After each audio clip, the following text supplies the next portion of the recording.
And finally is a Bocoin K800, and today I will show you how to enable the Do Not Disturb mode. So, simplest way to access the setting would be just to pull down the notification panel like this, and you will have the audio profiles, so you can just hold it and it will take you straight to the settings of it. And from here you will see here interruptions. So tap on it to select it, and by default it's gonna be select to always interrupt. So what you want to first do is select either don't interrupt, which will block everything, or allow priority interruptions. So if you select this, you can actually specify what priority interruptions also will be. And also once you select it, you can choose the time period that you want, and definitely meaning basically till you turn it off yourself, or a specific time period. Doesn't really matter. You can also set up a schedule for it, which I will show later on. But now, as it's set to priority interrupt, as you can see the field under, it's priority interruptions, and right now it's only event reminders or end reminders.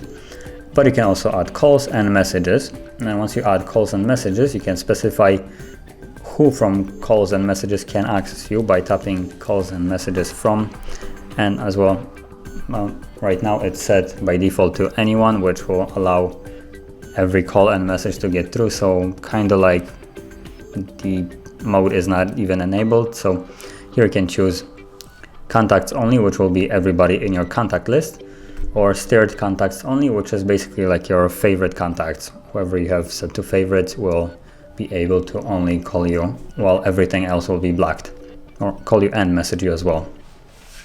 So if I choose this, now it's basically set to only favorites.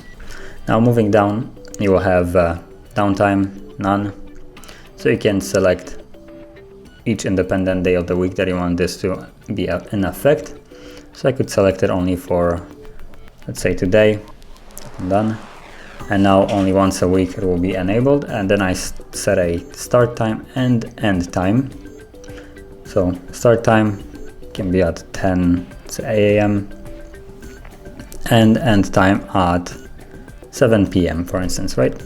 So right now it should be on, even if I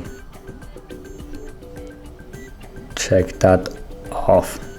So now it will be, as you can see already, by this little mark right here, maybe if I wouldn't be blocking it with my finger, this little circle with a cross, kind of like a stop sign, or not a stop, not really sure, but it's not really visible anymore here. It's only like indicated right here, but that is basically the do not disturb mode. And as you can see, it's set only to one day of the week at that specific time, and interruptions allowed. You can also set it here independently, priority only or none. So priority only would be as well this only that you have set up here previously. So that is basically how you set up a do not disturb mode. And if you found this very helpful, don't forget to hit like, subscribe, and thanks for watching.